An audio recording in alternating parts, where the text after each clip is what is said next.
Ethiopia's desert, the hottest place on the planet, cracking at the crust, sinking deeper beneath the Earth's surface. But while this hostile wilderness offers little opportunity for life, some of Africa's highest mountains rise high out of the ashes, creating an aerial oasis for some of the world's most unique and adaptable creatures. This is a land of extremes. This is Ethiopia.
Landlocked and surrounded by 5 countries, Ethiopia is one of East Africa's forgotten lands. Seemingly passive deserts in fact seethe with fire, and cloud-piercing peaks shield a secret Eden of canyons and cliff tops teeming with life. This fertile wilderness is a haven for a whole host of specialist hunters who have adapted and perfected unique strategies in order to survive. Deeply spiritual people have clung to parts of these mountains for nearly 4,000 years. And the highlands are also the final retreat for one of Africa's most isolated primates.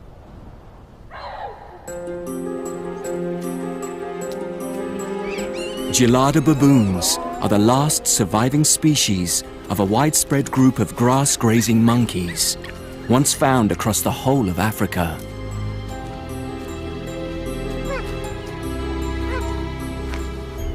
Their relatives began disappearing around 1 million years ago, when the African climate started to warm and edible grasses began growing only at higher altitudes.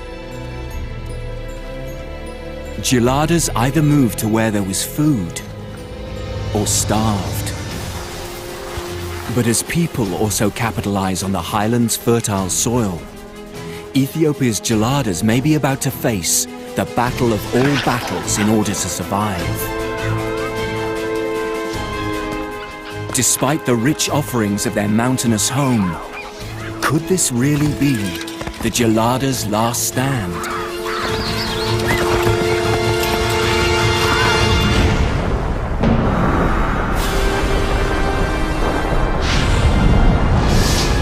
"75 million years ago, magma from deep beneath the Earth's surface forced upwards a huge dome of ancient rock 800 kilometers wide, giving birth to the Ethiopian highlands.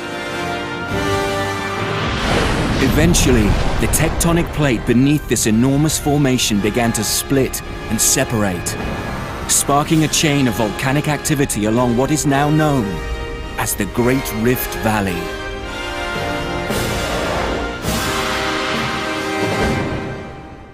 Today, 30 million years later, the Earth's crust along Ethiopia's rift is still being pulled apart at a rate of 1.5 centimeters a year. It is also sinking. The Danakil Desert or Depression is currently over 100 meters below sea level, making it one of the lowest points on the Earth's surface. The Danakil is also the hottest place on the planet. The average annual temperature is 34 degrees centigrade, with mercury levels frequently rising above 50. And with just 200 millimeters falling each year, rain is a rare event. Sulfur-spattered hot springs bubble away, heated by boiling lava deep beneath the Earth's surface. Lunar-like conical vents continuously let off steam.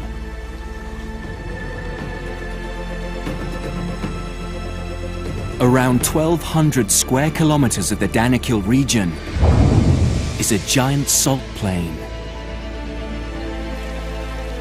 Mineral-rich waters flowing into the depression are quickly evaporated, trapping the residue.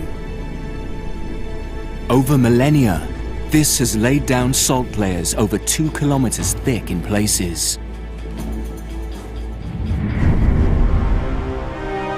But crowning these hostile lowlands is Erta Ale, a continually active volcano containing the world's only permanent lava lake.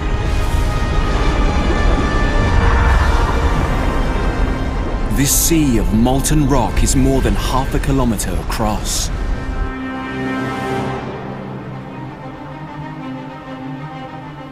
Erta Ale offers a modern-day glimpse into the formidable forces that so long ago pushed up the enormous ancient rocks to create Ethiopia's highland wonder.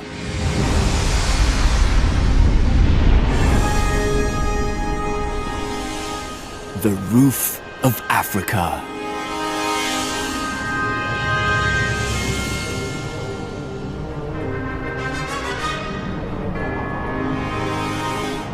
Rising 4,500 meters above the Danakil Depression.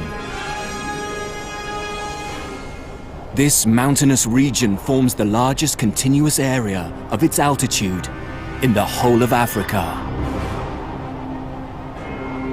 Little of its surface falls below 1,500 meters. And the annual rainfall up here is around 7 times that of the parched land below.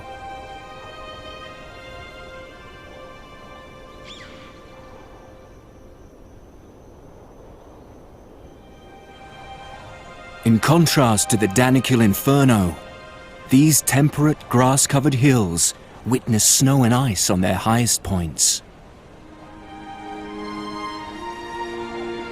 Night temperatures often fall below freezing. Despite the evening chill, Ethiopia's Simien Mountains provide the perfect home to one of Africa's most unusual grazing mammals.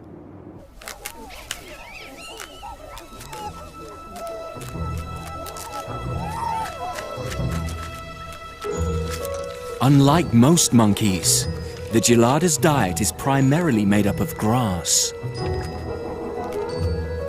Because a handful of these green blades contains a relatively small amount of energy, geladas spend around 60% of their waking hours cropping the plains.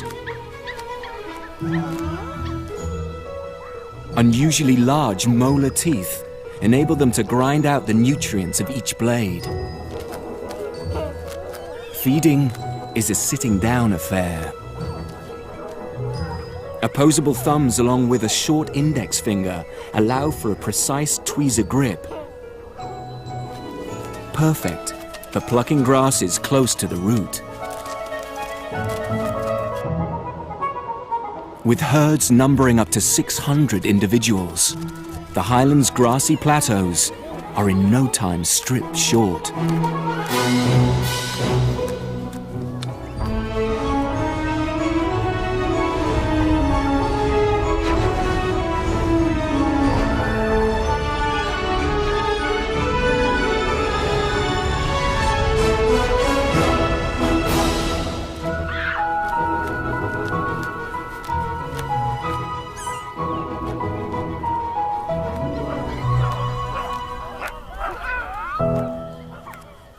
Geladas are the only primates to have a pink hourglass-shaped skin patch on their chest.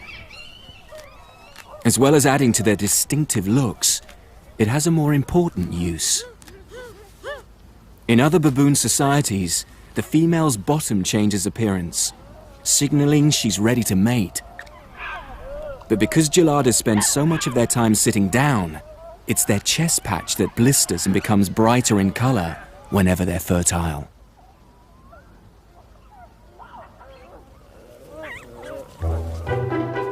After breakfast, there's no better way to unwind and relax than a good rummage through someone else's fur.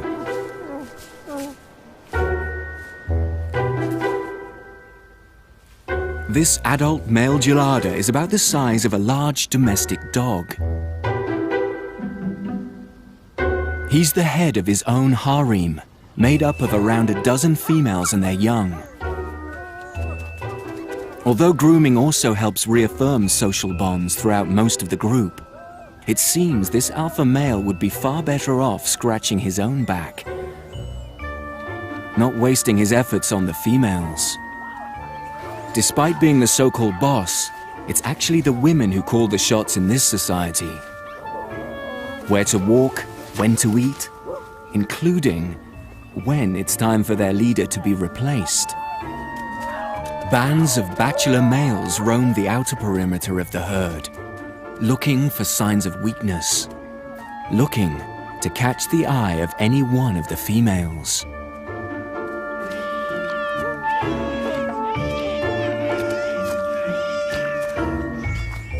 This particular alpha male may soon be forced to prove his worth. As night draws in, the herd head to the safety of the hollows in the cliff face.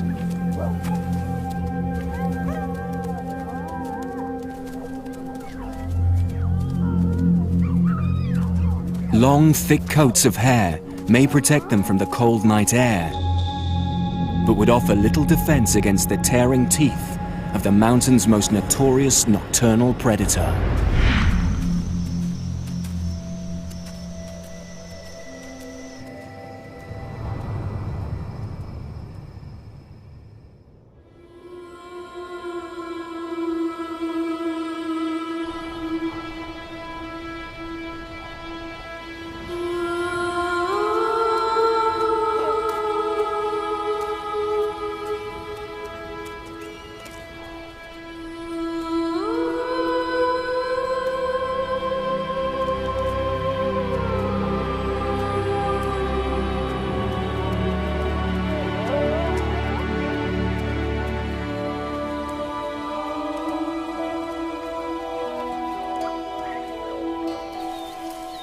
While many of Ethiopia's larger predators rest throughout the day, one particular pack of highland hunters is just waking up. Ethiopian wolves evolved from a grey wolf-like ancestor, making the journey from Asia to North Africa as recently as 100,000 years ago. Also known as the simian fox or simian jackal, they are similar in size and appearance to the European red fox. Packs contain up to 13 individuals.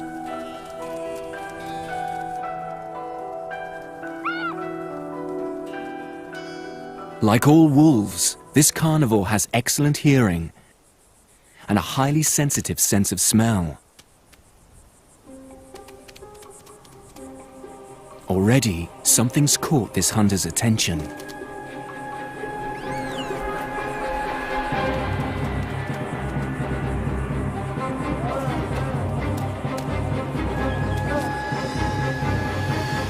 But unlike their pack-hunting cousins, Ethiopian wolves have modified their hunting strategy.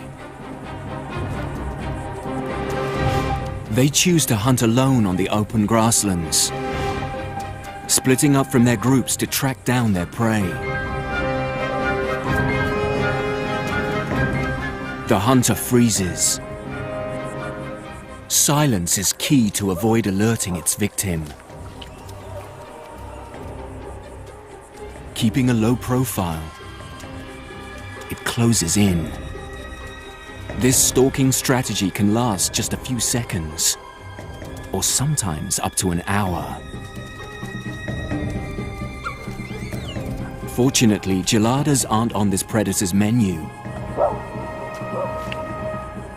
Its eyes are focused on a much smaller meal. Success. Ethiopian wolves are the ultimate rat catchers. Of the species living on the plateau, small grass rats are the most hunted prey. Over 95% of the wolves' diet is made up of rodents.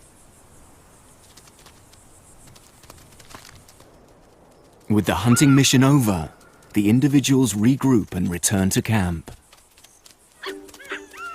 Young, hungry, and impatient mouths demand their share of breakfast. While some pups still rely on regurgitated catch, other members of the pack prefer their meals intact. Although it appears some youngsters want the best of both worlds. Like geladas, these extraordinary wolves are unique to Ethiopia's highlands. But there's another species that's also made these dramatic mountains its exclusive home. This creature has nerves of steel.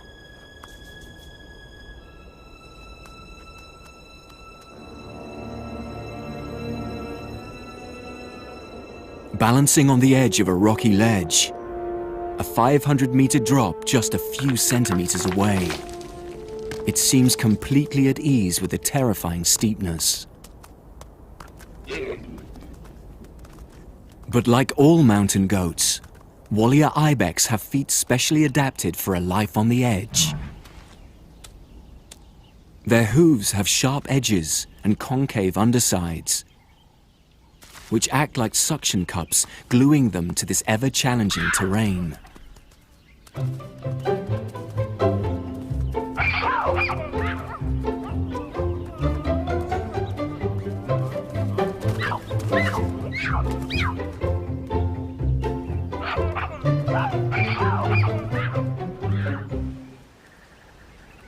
Even climbing trees to reach a meal proves effortless. Despite sharing the same habitat with gelada baboons, these ibex have more diverse feeding habits. Along with grasses and ferns, old man's beard lichen growing among the trees is a particular favorite.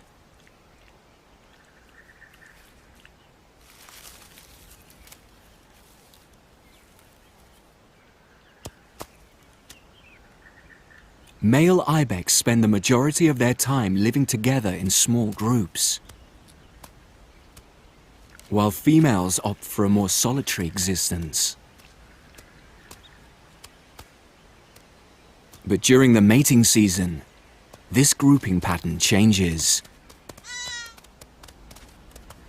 The females form tight-knit nursery groups, while the males put their friendships aside as soon as they get wind of the fertile females. Although their meter-long horns make for perfect back scratchers, they have a more important use at this time of year.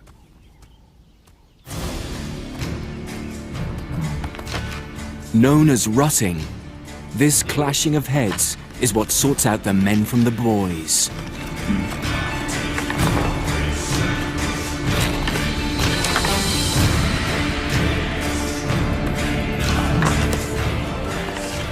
As one battle is decided, another challenger steps forward. It can be a drawn-out war lasting several weeks.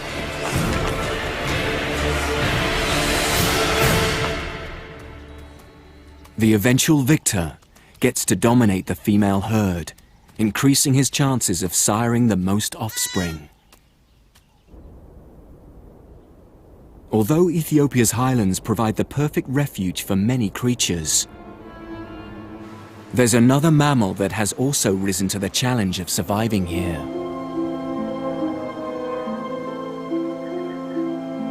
Over 2,000 years ago, just 50 kilometers further north along the highland plateau, man made his mark here at Axum.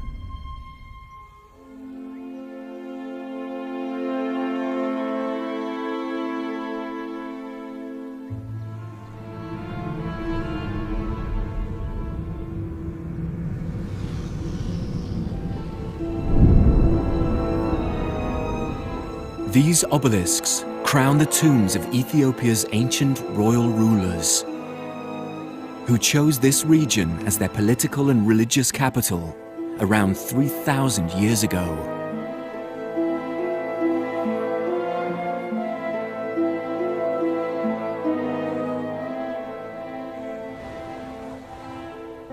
Carved from granite, with some towering over 30 meters tall, these memorials were seen as stairways to heaven.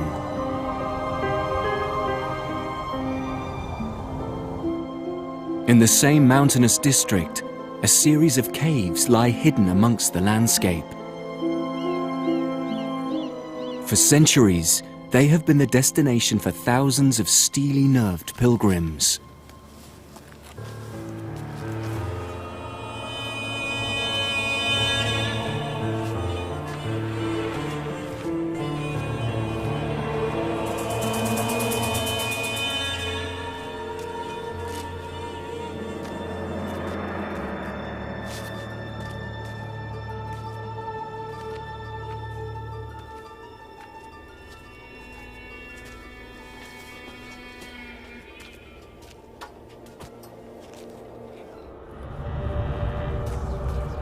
Cut out of the solid rock face, this Christian Orthodox church is one of 100 or so, perched high up within these vertical cliffs.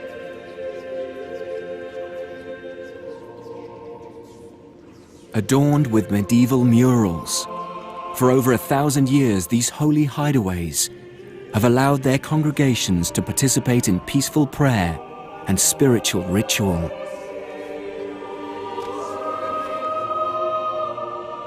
Founded back in the 4th century by a shipwrecked Christian, Ethiopia's Orthodox Church is one of the oldest established churches in the world. While mountain priests continue to conquer the high life, another group of people have lowered their sights, but taken on an even greater physical challenge.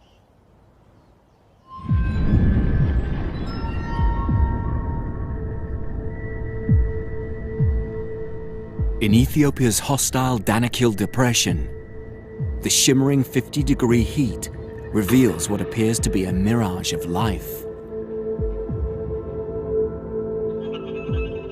But this is no illusion. These are the Afar, one of the toughest tribes on the planet.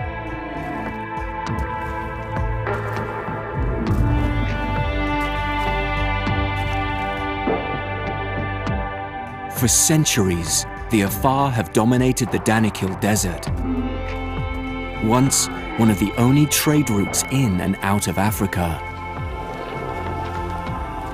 These nomadic herders were among the most powerful and hardy tribes on the continent. Not only did they provide the camel trains needed to transport goods, they were the keepers of Ethiopia's secret gold, otherwise known as salt. This essential human commodity was once so valuable it was traded ounce for ounce with the southern continent's gold reserves. Beneath this dry and desolate moonscape lies a seemingly endless and still expanding reserve.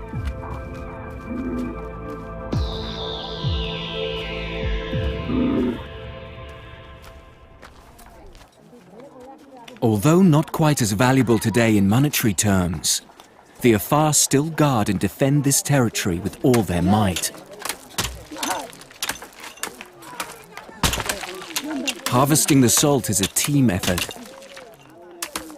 divided into 3 separate roles. Breakers dig and lever up the salt layers before the masons shape each brick. This is a fine art. Each block turns out to be virtually identical to the next. Packers and loaders ensure the blocks are securely fastened and balanced on the camels' backs. Each animal can carry up to 24 blocks, a load of around 170 kilograms.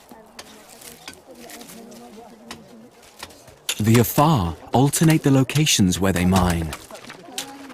Holes left by removing the salt slabs will quickly fill up with salty water. The intense sun then evaporates the liquid, leaving behind layers of fresh salt crystals. This way, the harvested section of plain replenishes itself time and time again.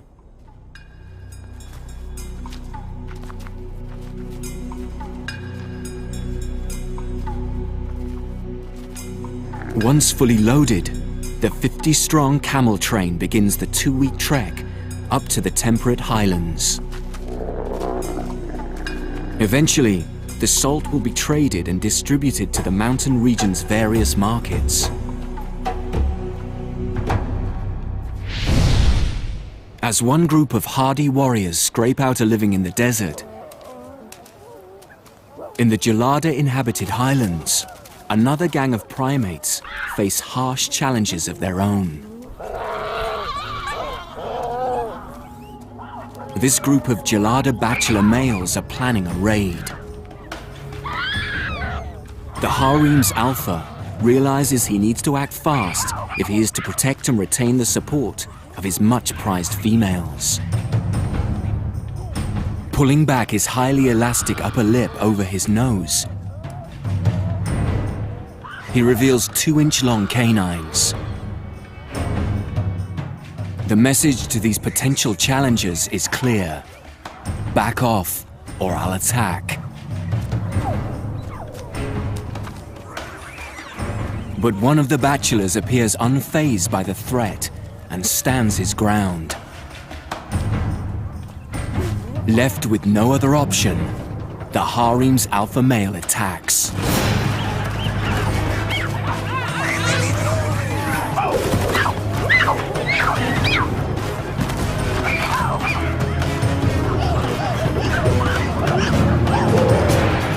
But this time, the harem leader has met his match. He finds himself on the receiving end and is forced to take flight.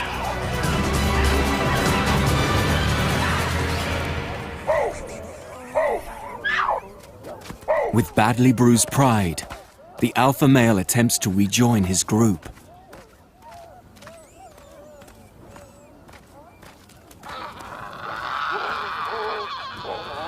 But the battle isn't quite over yet.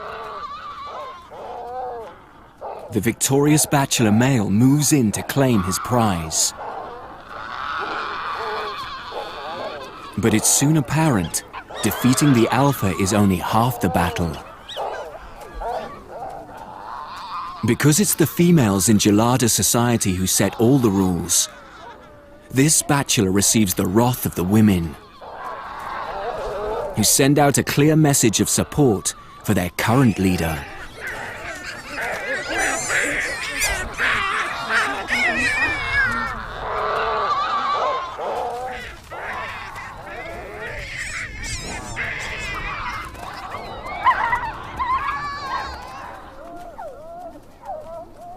Although today the alpha has the backing of the females, it won't be long until he falls out of favor and the harem welcomes a new challenger chasing the top job.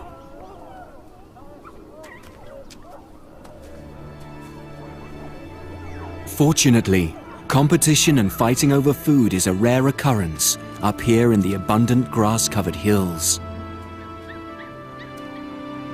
But relatively recently, another mammal has realized the value of the highlands' fertile soils.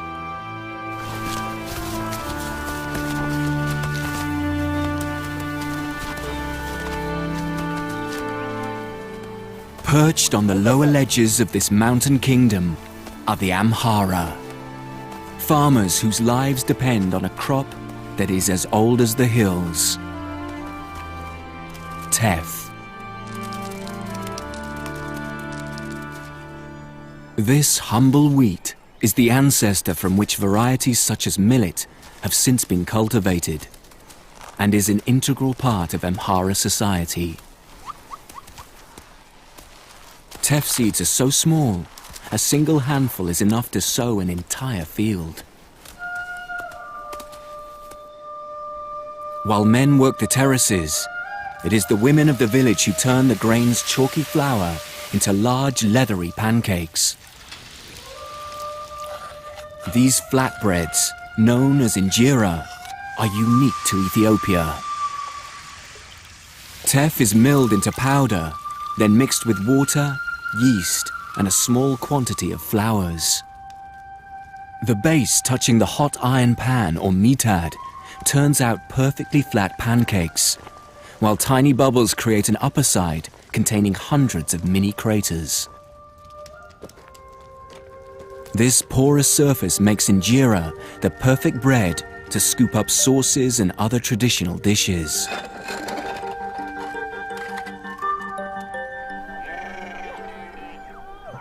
As well as farming crops, the Amhara also maintain herds of cattle, sheep, and goats. These highlands are the perfect grazing territory, and despite greatly outnumbered by the region's grass-picking primates, these four-hoofed herbivores are welcomed into the fold.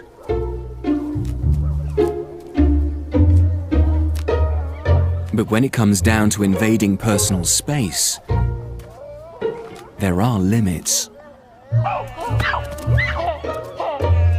An arm's length appears to be the accepted distance, although some of the younger members of both groups haven't yet got the message. Gelada females only give birth once every other year, so babies can enjoy the undivided attention of their doting mothers right up to their second birthday. Females' teats lie so close to the center of their chest, youngsters are often able to feed from both simultaneously. Once refueled, baby geladas get straight back to business. Play fights, somersaults, and roughing up your best friend are daily necessities. The youngsters appear indestructible as their seemingly fragile bodies bend in two and survive plummets of several meters.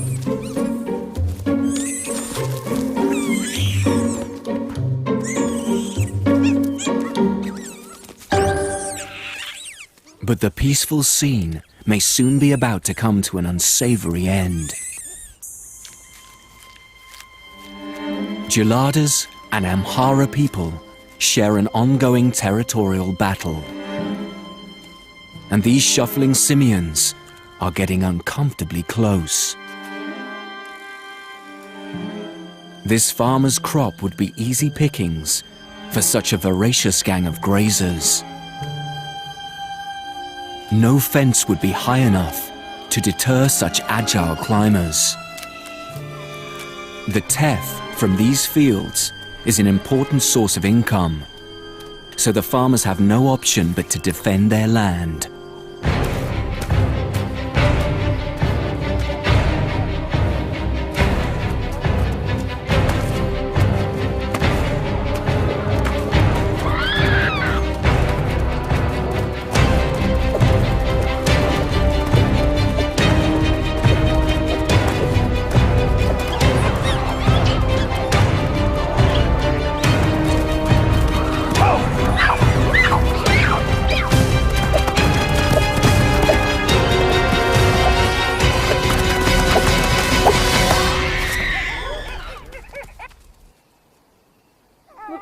Losing your grip on these steep cliffs can have severe consequences.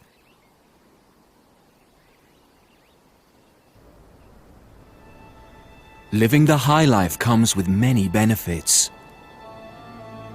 But the further you climb, the greater the fall. As the morning thermals begin to rise, an ominous silhouette circles above.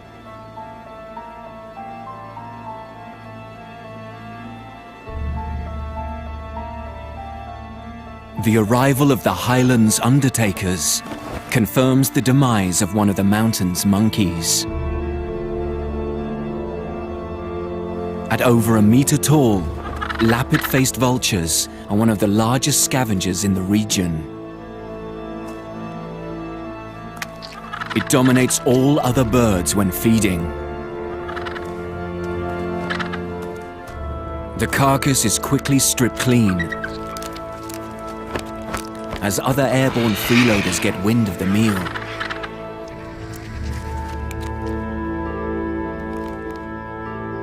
Thick-billed ravens are the last to give up, as the sight of bare bones signals an end to the feast.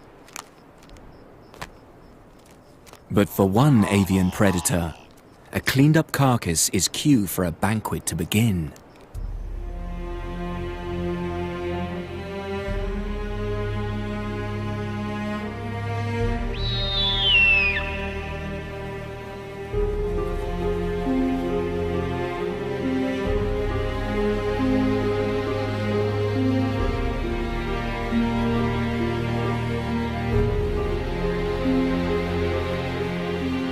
The Lammergeier vulture is unique.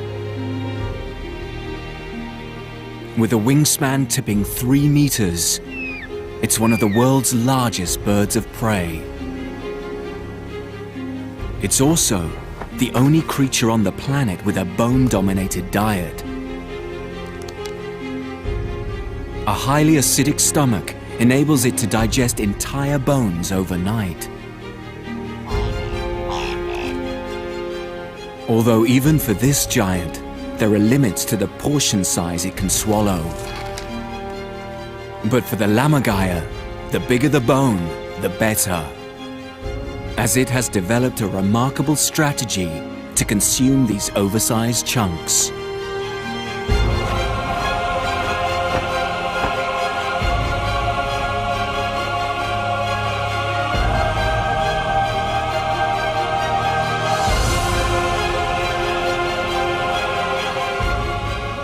After reaching a height of around 200 meters, it's time to let go.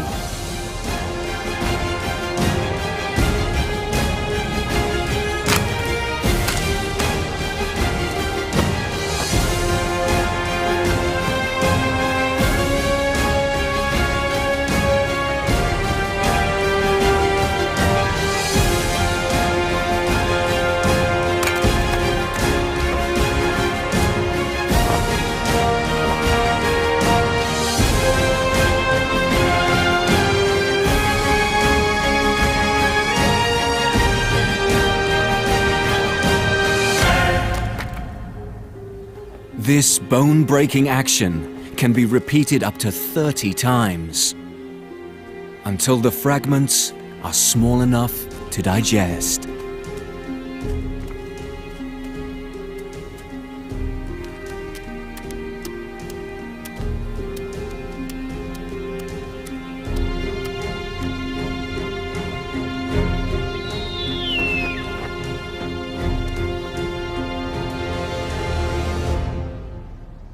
South of the highlands, in Ethiopia's Omo Valley, lives a bird that has a unique trick up its sleeve when it comes to obtaining food. This species is being followed. Each time it bounds from tree to tree, a series of shrills and calls seem to advertise its new location.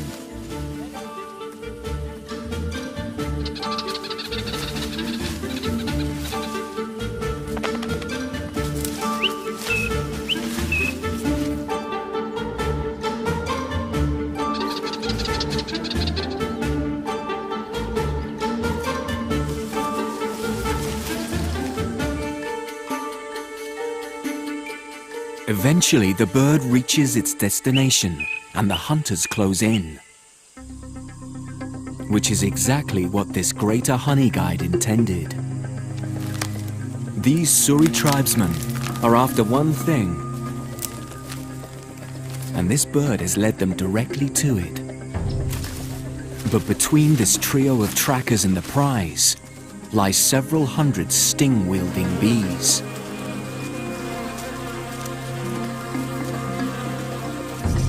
To bypass these guardians, the hunters draw on an age-old secret weapon.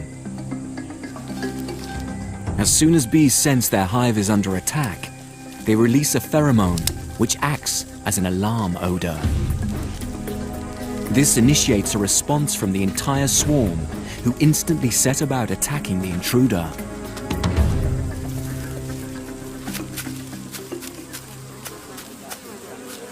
The hunter blows smoke into the nest. This not only dulls the bees' alarm receptors, it also causes them to instinctively gorge on their honey. This feeding response comes out of fear that they'll have to relocate their hive due to a potential fire. The gorging also has a pacifying effect, making them less likely to sting. Once the honey is collected, the tribesmen need to complete the final part of their mission. After waiting patiently for over half an hour, the honey guide finally gets its share of the deal. Honey guides are one of the few birds that have specialized enzymes, allowing them to digest beeswax. Along with the odd insect larvae, it makes up the majority of this species' diet. Without the hunters or another honey-seeking animal's help, the bird wouldn't be able to access the wax hidden deep within the hollow of the tree. Should the tribesmen fail to reward their assistant, legends state next time it could take revenge by leading them to a waiting lion or venomous snake. As well as collecting honey, the Suri people are farmers, keeping a large number of cattle and other livestock. These fertile pastures, bordering the Omo River, enjoy a mild climate with heavy rainfall. Perfect for raising cows, which are an important status symbol for the Suri. Not only do the cows provide milk, during the dry season they're also the source of another protein-rich, thirst-quenching drink. One of the tribe's teenagers takes aim and makes a small incision in the side of the cow's neck. Around 2 liters of blood is collected from each animal once a month. Each bowl is consumed instantly before the contents begin to congeal. The Suri rarely eat their cows and will only kill them as a sacrifice on very special occasions. Men are judged on how many cattle they own and begin caring for their calves from the age of 8.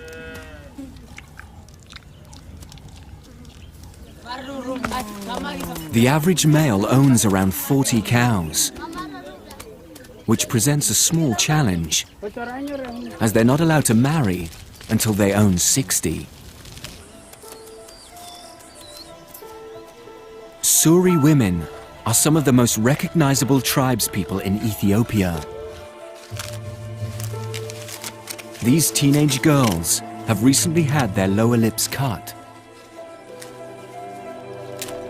The incision is held open by a wooden plug until the wound heals, and then progressively larger plugs will be inserted over a period of several months. How far the girls stretch their lips is up to them.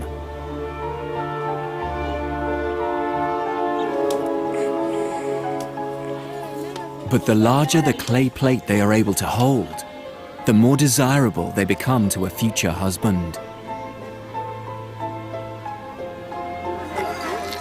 It isn't known exactly why lip plates were first used. Some believe it was meant to discourage slavers from trading the women. But to the men of the village, it is a sign of beauty. The larger the lip plate, the greater number of cows they must pay for a bride.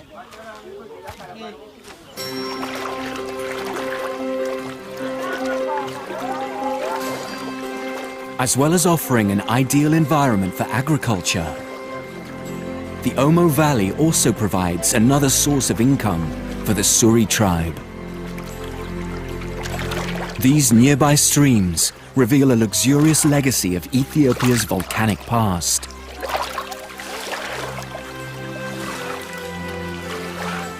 Along with honey, the gold panned from these streams is taken to market and often traded with the people of the highlands, including the teff-growing Amhara.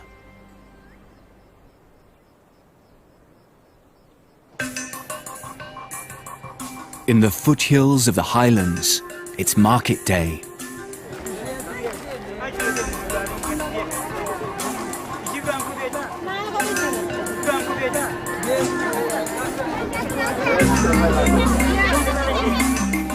Salt from the Danakil arrives via the Afar people's network of dealers,